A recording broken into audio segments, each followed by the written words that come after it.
The streets of Montparnasse glistened under a light drizzle, their cobblestones alive with the shuffle of late-night wanderers, artists, and expatriates seeking refuge in the warm glow of Parisian cafés. The year was 1922, and Paris was still licking the wounds of the Great War. Its scars, visible in the maimed veterans limping past, invisible in the eyes of men who had seen too much, were everywhere. Yet for a restless generation unwilling to succumb to despair, the city had become a beacon. Writers, painters, musicians, and poets flocked to Paris, lured by whispers of freedom, reinvention, and art. To them, the cafés were sanctuaries. To others, they were gilded cages. At Café de l'Ombre, smoke curled beneath the vaulted ceiling, mixing with the pungent sweetness of opium and the bitter aroma of espresso. Jean Baptiste Maro, a rising painter whose canvases had begun to attract attention from collectors in London and New York, leaned against a mahogany table, his hand trembling slightly as he dipped bread into his wine. His eyes, fever-bright, flitted around the room until they landed on Margaret Worththington, a young American expatriate with flame-red hair and a laugh that seemed to light the dimmest corners. Margaret was already deep into conversation with Madame Noir, the café's enigmatic proprietress. Dressed always in black silk and veils, Madame Noir exuded a charm both maternal and predatory. Her café had become the unofficial salon of Montparnasse, where artists debated politics and philosophy, aristocrats purchased paintings, and heroin changed hands under the table like sugar cubes. To many, she was a patroness of the arts. To the police, she was untouchable. To her inner circle, she was something far more dangerous, the queenpin of a growing empire. "Your strokes, Jean," Margaret said, raising her glass toward him, "they feel alive. But there's something haunted in them too. As if the canvas itself remembers the war." Jean smiled faintly, though his hands itched for the vial in his pocket. "Perhaps it does. Or perhaps it is I who cannot forget." Madame Noir's lips curved beneath her veil. "Art thrives on memory, but it survives on oblivion. And oblivion, my dear boy, is something I can provide." The phrase was delivered lightly, but Jean understood the meaning. Already, he was indebted to her, her drugs, her introductions to wealthy patrons, her whispered promises that his work would outlive him. Yet each debt drew the noose tighter. He often wondered if his art belonged to him anymore, or if it was merely the reflection of a needle's shadow. Beyond the glamour, another figure watched. Inspector Claude Bertron of the Paris police, seated inconspicuously near the bar, nursed a coffee gone cold. Officially, he was off duty. Unofficially, he had been following a string of deaths. Overdoses among wealthy expatriates, quiet suicides of veterans, the unexplained disappearance of an Austrian student. Each thread, however faint, seemed to lead back to the cafés of Montparnasse. And always, there was Madame Noir. He jotted a note in his small leather book. Heroin not merely indulgence, social ritual. Addicts protected, exalted. Why?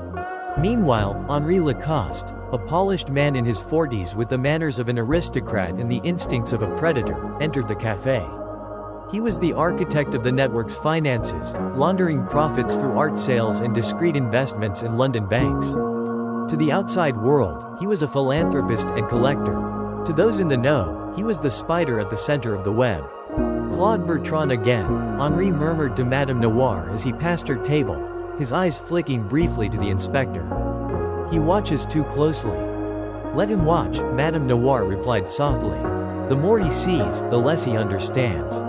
Henri did not smile. He understood too well that attention, once piqued, could not be so easily dismissed. But Paris had always been a city of masks, and he trusted in theirs. As midnight deepened, the café filled with laughter, piano music, and the faint scrape of chairs. Yet beneath the gaiety ran darker currents. A quiet transaction near the back door. A glass of absinthe laced with more than wormwood. A young aristocrat, barely 17, giggling as she inhaled smoke from a pipe Jean handed her. None of the other patrons seemed to notice. Or perhaps they noticed, and chose to remain silent. For in Café de l'Ombre, silence was the price of belonging. And belonging was everything. But not everyone belonged willingly. Margaret, though outwardly enthralled, kept a private journal where she poured her doubts. "This place is alive with brilliance," she wrote one night, "but also with poison. It is as if Paris itself feeds on our souls. And yet, I cannot leave. For here, at last, I feel seen. Her words echoed the unspoken truth of the cafés. That addiction was not merely chemical, but social. To refuse heroin was to refuse the community, to mark oneself as a fraud, a coward, or worse, an outsider. Sobriety was stigmatized as betrayal. Dependency became proof of authenticity. The circle was complete, and few ever escaped it. In the weeks that followed, Bertron's investigation deepened. He uncovered hints of laboratories hidden in the cellars of respectable buildings, overseen by men like Robert, Bobby, Chen, a chemist of Chinese descent educated in Berlin. Unlike the street dealers Bertron was accustomed to, Chen operated with precision, producing heroin of consistent potency and quality, tailored to the refined tastes of the Parisian elite. It was drug trafficking, yes, but elevated to an art form, as if even crime in Paris could not help but aspire to sophistication. Yet sophistication was only a mask. Beneath it lay ruin. Jean's hands grew less steady. Margaret's laughter became brittle, and the cafés, once havens of creativity, seemed more and more like carefully designed traps. Still, Madame Noir's empire expanded. She courted diplomats, charmed aristocrats, and whispered into the ears of men who held power in banks and ministries. Through Henri Lacost's skill, their profits moved invisibly through financial channels, reinvested into galleries, theaters, even newspapers. Each institution touched by their money became, in some small way, compromised. The web spread wider, finer, and more inescapable. And Bertron, sitting in his small apartment late at night, piecing together fragments of evidence, began to suspect something larger than mere vice. This was no ordinary criminal ring. This was something designed, systematic, deliberate, and perilously close to untouchable. One evening, as the rain hammered Paris and the Seine swelled dark and swollen, Bertron returned to Café de l'Ombre. Jean was there, slumped over his sketchbook, Margaret whispering encouragement he scarcely heard. Henri conducted quiet business in a corner, while Madame Noir presided over it all like a queen in her court.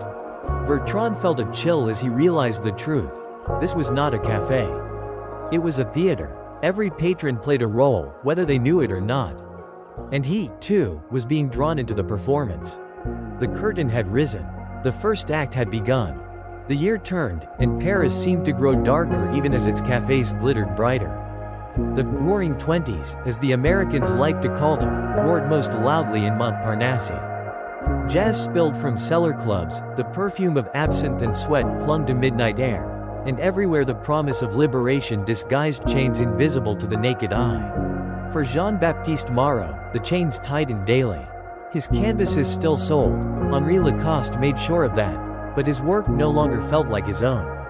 He painted feverishly through the night, colors spilling across canvas with manic energy, his veins burning with heroin. Collectors praised the raw genius of his technique, but Jean knew the truth. The art was no longer his vision, but the drugs. And yet, when he tried to paint sober, the canvas remained stubbornly blank, mocking him with its emptiness.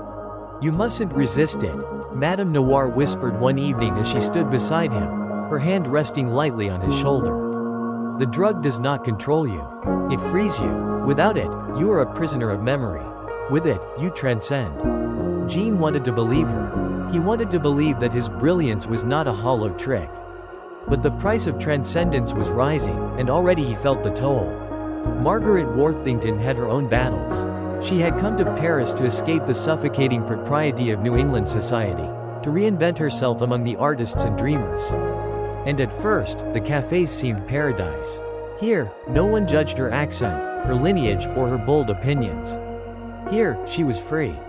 But freedom proved elusive. She noticed her laughter turning brittle, her friendships transactional.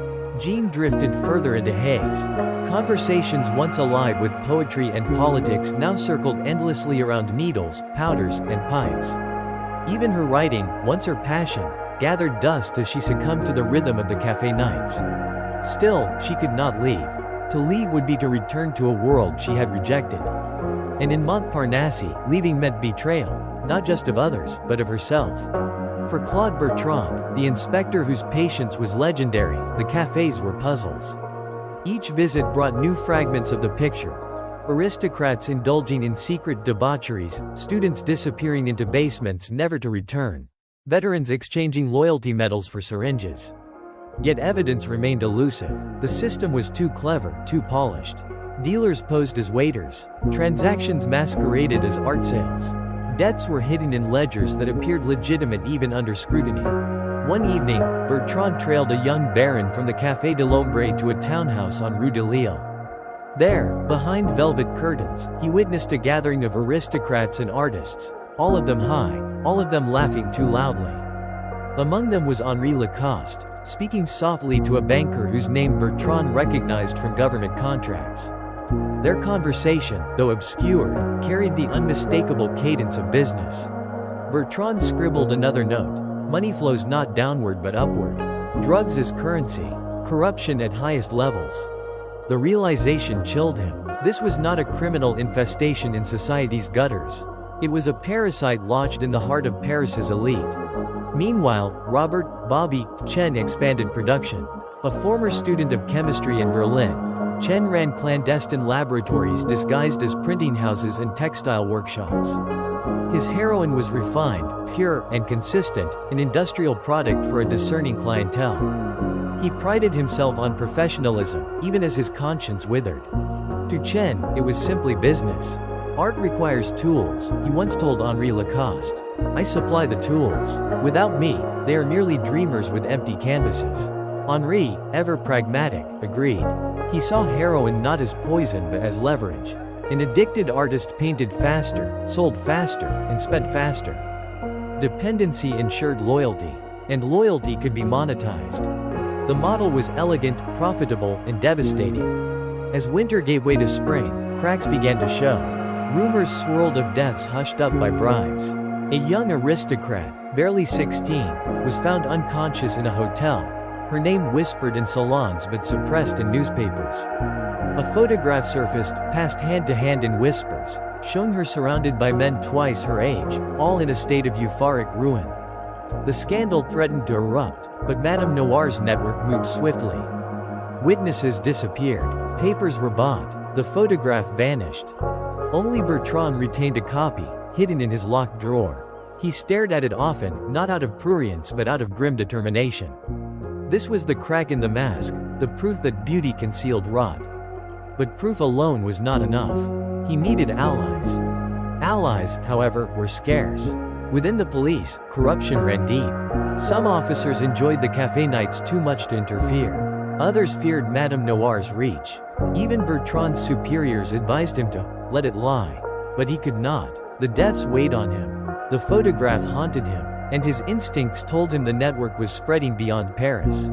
Indeed, in London, Berlin, and Vienna, similar cafés began to flourish. The same patterns appeared.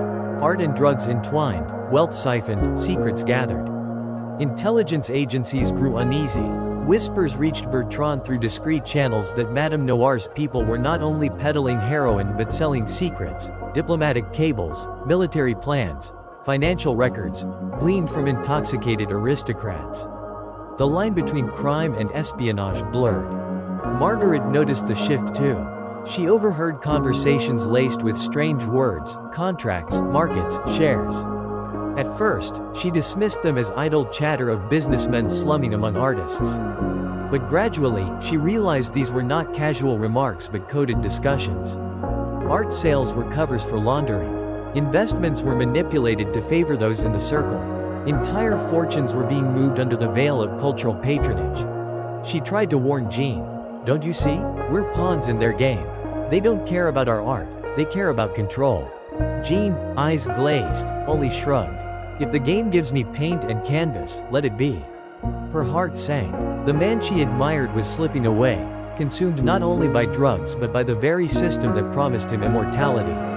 Meanwhile, Bertrand made a breakthrough. Following a trail of financial irregularities, he uncovered a link between Henri Lacoste and a London gallery notorious for inflated art prices. Further digging revealed that profits from heroin sales were laundered through auctions, with paintings bought and resold at manipulated values. The buyers were often shell companies tied to banks. The sophistication stunned him. This was not vice, it was infrastructure. But infrastructure had vulnerabilities, and Bertrand intended to find them. Still, the network's strength lay not only in money but in psychology. Madame Noir and her lieutenants understood human weakness intimately. They knew how to flatter, how to seduce, how to isolate. Newcomers to the cafés were rarely offered drugs outright. Instead, they were drawn in socially, through conversation, admiration, the intoxicating sense of belonging. By the time the needle appeared, refusal seemed unthinkable. To refuse was to lose everything: friends, patrons, identity itself. It was, Bertron realized, a form of psychological warfare. Addiction was not only chemical, it was cultural. And culture, once captured, became a weapon. One night, as Bertron walked the dim alleys near Montparnasse, he was stopped by a former soldier, his coat ragged, his eyes hollow. The man saluted weakly, as if Bertron were still his commanding officer. "They use us," he muttered. "They tell us we serve France. But we serve them. They twist our loyalty, our pain. They make us proud to destroy ourselves." Before Bertron could question him further, the man staggered away into darkness. The words lingered long after he was gone. They make us proud to destroy ourselves.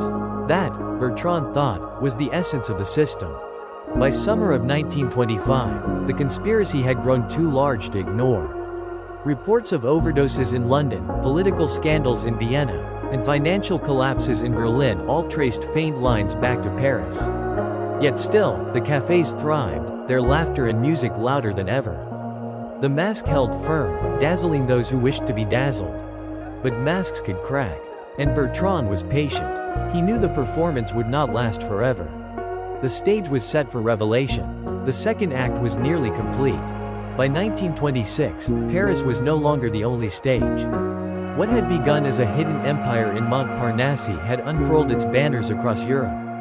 The cafés of Paris became models for counterparts in London's Soho, Berlin's Tiergarten, and Vienna's Ringstrasse. Each city mirrored the pattern. Dimly lit havens of art and freedom concealing networks of addiction, corruption, and espionage. In Paris, Café de l'Ombre remained the beating heart. Madame Noir reigned as queen, her black veils masking expressions, her words both caress and command. Henri Lacost pulled financial strings tighter, laundering millions through galleries and banks. Robert Chen's laboratories, now more numerous and efficient, churned out heroin with industrial precision. And still the artists came, seeking inspiration, belonging, or oblivion. Inspector Claude Bertron felt the weight of it pressing on him like the smoke-filled air of the cafés. He had been gathering evidence for years, tracing threads through financial ledgers, intercepted letters, and whispered confessions. But every step forward was met with obstruction. Witnesses disappeared, files went missing. His own colleagues, corrupted or intimidated, warned him off the case. Only his stubborn sense of duty kept him moving forward. He began corresponding discreetly with allies abroad, detectives in London, journalists in Berlin, even a disillusioned banker in Vienna. Piece by piece, a picture emerged. The network was not merely smuggling drugs. It was orchestrating manipulation on a continental scale. Jean Baptiste Maro, once the darling of Montparnasse, was by now a ghost of himself. His canvases, increasingly frantic and distorted, fetched astronomical prices at auctions. Collectors whispered that his genius came at the price of his soul. Few knew how literally true that was. Margaret Worththington watched him fade with a mixture of sorrow and fury. She had tried, again and again, to pull him away from the café, to remind him of the artist he had been. But Jean was caught in the web. "Without it, I am nothing," he told her one evening, voice slurred, brush trembling in his hand. "You were something long before this poison," she snapped. "Don't you see? They've trapped you. They've trapped all of us." Jean only smiled bitterly. "Then let us at least make beautiful cages." Margaret's journal entries grew darker. "I fear Paris has devoured us," she wrote. "What began as liberation has become enslavement. The very culture we celebrated is being weaponized against us. And still, the world applauds." Meanwhile, Henri Lacost's ambitions expanded. With bankers in his pocket and aristocrats under his thumb, he began dabbling in politics. Money from the network quietly funded campaigns, newspapers, and cultural institutions.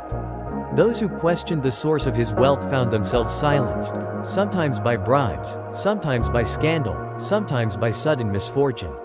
In Berlin, an avant-garde gallery collapsed overnight after a scandalous exposé, only for Lacoste's associates to acquire its assets at a fraction of their value. In Vienna, a conservative newspaper softened its stance after its editor was caught in compromising photographs arranged, of course, in the private rooms of cafés like Madame Noir's. The network had mastered more than financial manipulation. It had mastered people. Bertron, piecing together these patterns, realized the scale of the threat. This was no longer about drugs. It was about control, psychological, financial, political. Addiction was merely the first tether. From there, the network spun webs of blackmail, dependency, and deceit. His notes became darker, more frantic. They exploit trauma. They exploit desire. They exploit loyalty. The cafés are laboratories, experiments in manipulation. If left unchecked, this is not crime. It is war. Yet he was alone. His superiors dismissed his warnings as paranoia. Politicians, compromised or complicit, ignored him. Only a handful of foreign contacts shared his urgency. Together, they formed a fragile alliance, trading intelligence under the radar of their own institutions. In the summer of 1927, the mask slipped further. A series of overdoses among aristocratic youth in London drew public attention. Newspapers hinted at scandal, though details were suppressed. In Berlin, a banker implicated in money laundering threw himself from a bridge, though whispers claimed he had been pushed. In Paris, rumors spread of secret photographs involving diplomats, artists, and even clergy. And then came the photograph that could not be suppressed. It depicted an underage countess, unconscious, surrounded by figures easily identifiable as Parisian elites. One of them, shockingly, was a minor government minister. The image leaked to a radical newspaper in Berlin and caused an uproar across Europe. Suddenly, the polite silence that had shielded the network cracked. Questions were asked in parliaments. Journalists began digging. The public, fascinated and horrified, demanded answers. Madame Noir's empire trembled, but did not fall. She had weathered storms before. With bribes, threats, and assassinations, she silenced many of the loudest voices. But the scandal marked a turning point. For the first time, the network was vulnerable. Margaret saw opportunity. She confided in Bertron, slipping him pages of her journals, detailing conversations and observations from inside the café. For the first time, Bertron had a witness willing to speak, though at great personal risk. "You understand what this means," he told her quietly one evening. "I do," she replied, eyes steady. "But I'd rather die telling the truth than live in this lie." Bertron admired her courage, though he feared the cost. He knew too well what happened to those who crossed Madame Noir. As the scandal spread, so too did paranoia within the network. Henri Lacoste demanded tighter control. Robert Chen increased security at his laboratories. Madame Noir grew colder, more ruthless. Where once she had played the maternal patroness, now she ruled like an empress, her velvet gloves discarded to reveal iron claws. Jean, caught in the storm, drifted further into oblivion. His paintings became chaotic whirlwinds of color and despair. Critics hailed them as revolutionary. Collectors paid fortunes. But Margaret saw only a man consumed, his genius hollowed by the very system that profited from his decline. One night, after a particularly frenzied session, Jean collapsed in her arms, whispering, "Tell them I tried. Tell them I wasn't only the drug." Tears blurred her vision as she realized he no longer believed in his own worth. By 1928, the network's reach had become undeniable. Intelligence agencies across Europe grew alarmed. It was discovered that secrets, military plans, diplomatic negotiations, financial forecasts, had been sold through the cafés, passed from inebriated aristocrats to Madame Noir's agents, and from there to foreign powers. What had once been dismissed as vice was now recognized as espionage. Bertron's warnings were finally heeded, though too late. The French government, embarrassed and compromised, launched a covert investigation. But rooting out the network proved nearly impossible. Its tendrils reached everywhere, into banks, ministries, universities, even the police itself. Every step forward was sabotaged from within. Still, Bertron pressed on, fueled by grim determination. He knew the network could not endure forever. It thrived on secrecy, on masks. And masks, no matter how carefully crafted, eventually slipped. The collapse began quietly. A shipment of heroin was intercepted on its way to London, traced back to Chen's laboratories. A banker in Vienna, under investigation for embezzlement, confessed to laundering for Lacoste. A Berlin journalist uncovered ties between the cafés and a notorious arms dealer. Each revelation chipped away at the facade. And then came the final blow: the exposure of police corruption within Paris itself. Documents leaked to the press revealed that several senior officers had been on Lacoste's payroll for years. The scandal rocked France, igniting public outrage. The government, desperate to save face, could no longer shield Madame Noir. By 1929, the empire that had seemed untouchable began to crumble. In Café de l'Ombre, the atmosphere shifted. The laughter grew strained, the music faltered, the patrons dwindled. Fear hung in the air like smoke. Jean continued to paint, though his health waned. Margaret prepared to testify, despite threats. Henri Lacoste plotted desperate measures, while Robert Chen considered fleeing. And Madame Noir? She sat in her black silk, veils drawn, eyes like coals in the dim light. "Every empire falls," she told Henri one night. "But ours will not fall quietly." The third act was ending. The finale was near. By the late 1920s, the shimmering mask of the Parisian Bohemian cafés had begun to crack. What had once been seen as temples of cultural brilliance now stood under a cloud of suspicion. Scandals leaked into newspapers. Whispers of aristocrats ruined by drug overdoses, of stolen paintings funding secretive networks, of artists disappearing without explanation, grew too loud to be dismissed as gossip. And at the heart of this unraveling, Detective Inspector Claude Bertron pressed forward with a determination sharpened by years of frustration. He had pieced together fragments from across Europe, intercepted telegrams, financial ledgers smuggled out of Vienna, the testimonies of broken artists who finally dared to speak. By 1928, he had what he needed: proof that Madame Noir, Henri Lacoste, and their circle of financiers had orchestrated an empire that stretched far beyond the smoke-stained walls of Parisian cafés. The empire was no longer merely about heroin. It was about control, over art, over money, over governments, and even over memory itself. The shattering moment. The collapse began not in Paris but in London, when a single photograph surfaced in a tabloid. It showed a young viscount, no older than 19, unconscious in a Kensington apartment, surrounded by syringes and the unmistakable faces of known Parisian dealers. The scandal tore through British society. What had been tolerated as artistic excess in Paris could not be excused in the heart of London's aristocracy. Politicians demanded inquiries. Scotland Yard coordinated with French authorities.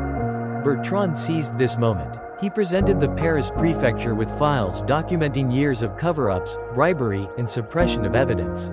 Reluctantly, the police hierarchy, itself riddled with corruption, agreed to act. Raids swept through Montparnasse and Montmartre. The most famous cafés were shut down overnight. Artists, dealers, and aristocrats alike were arrested in the same dragnet. The air of glamour dissolved instantly, replaced with the cold reality of steel handcuffs and barred cells. Madame Noir's fall.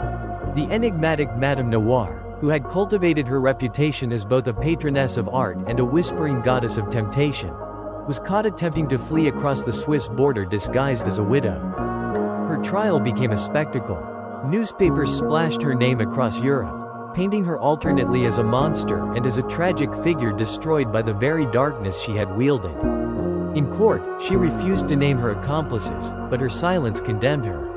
Henri Lacoste, the financial genius who laundered millions through forged art sales and shadow banks, fared differently. He chose betrayal as his salvation, turning over names of compromised bankers, complicit aristocrats, even police officials.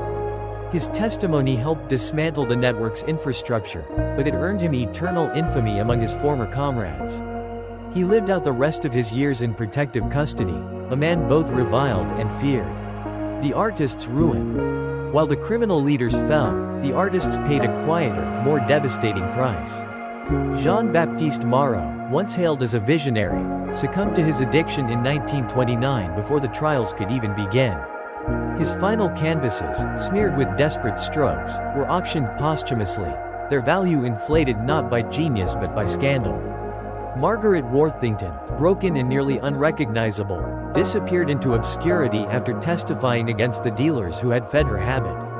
Countless others followed similar paths, either graves or sanatoriums, their brilliance extinguished. The romantic myth of the tortured, drug-fueled genius collapsed under the weight of these tragedies. What remained was the truth. Addiction had not birthed genius, it had strangled it. Europe's shockwave. As revelations poured out, the shock spread far beyond Paris. Berlin shuttered entire cabaret districts under suspicion of infiltration. Vienna purged university departments compromised by drug-fueled espionage. London tightened its aristocratic circles, expelling heirs and daughters whispered to have been touched by Paris. Even across the Atlantic, New York newspapers warned their readers of the European heroin plague. Governments recognized, belatedly, that this had not been a localized scandal but a coordinated campaign of exploitation. Intelligence agencies admitted that secrets had been sold to foreign powers, weakening post-war security. Economists revealed that entire banking institutions had been manipulated, shaking public faith in financial systems already teetering after the 1929 crash. The detective's burden. For Claude Bertron, the collapse was both triumph and tragedy. He had achieved what many believed impossible, exposing and dismantling one of the most sophisticated criminal networks of the age. Yet he did not celebrate. In interviews years later, he confessed that victory had come too late. Thousands had already been consumed. A generation of artists had been lost. Cultural institutions had been scarred. He retired quietly, haunted by the memory of cafés where he once sat undercover, listening to laughter and music, knowing that behind every smile there lurked a needle and a chain of debt, manipulation, and despair. His reports were sealed in archives, marked as state secrets, deemed too destabilizing to release in full. Legacy of ashes. By 1930, Parisian café culture was unrecognizable. The once vibrant hubs of poetry and painting were abandoned or turned into respectable, sanitized establishments.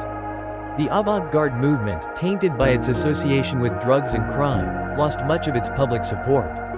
Many patrons fled to new cultural centers abroad, carrying both their creativity and their scars. The scandal left behind questions that echoed for decades. How had society allowed art to become a cover for exploitation? How had addiction been turned into social currency? How had governments, blinded by corruption and convenience, allowed criminals to weaponize culture itself? The cafés of the 1920s became cautionary tales. Historians later described them as laboratories of manipulation, places where drugs, psychology, money, and art intertwined to show how fragile freedom can be when cynically exploited. The legacy of these heroin havens was not merely the destruction of lives but the revelation of vulnerabilities that modern societies would face again and again in new forms: propaganda, social engineering, systemic corruption. Closing reflection. As the decade closed, Paris wore its wounds like faded scars. Visitors no longer whispered about the intoxicating brilliance of Montparnasse but about the shadows that had swallowed it. A generation scarred by war had sought solace in art and community, but what they found instead was exploitation dressed as inspiration. Yet even in the ashes, fragments of beauty endured. Some artists survived, sober and determined to rebuild. Some cafés reopened years later, cautiously reclaiming their role as cultural meeting places. And some lessons, though learned through tragedy, hardened society's defenses against similar forms of exploitation. The final irony was this: the network that had sought to weaponize culture against society had instead exposed just how essential culture truly was. Art could be corrupted, yes, but it could also outlast corruption. Against the darkness of heroin and manipulation, even the faintest sparks of human creativity would, in time, begin to glow again.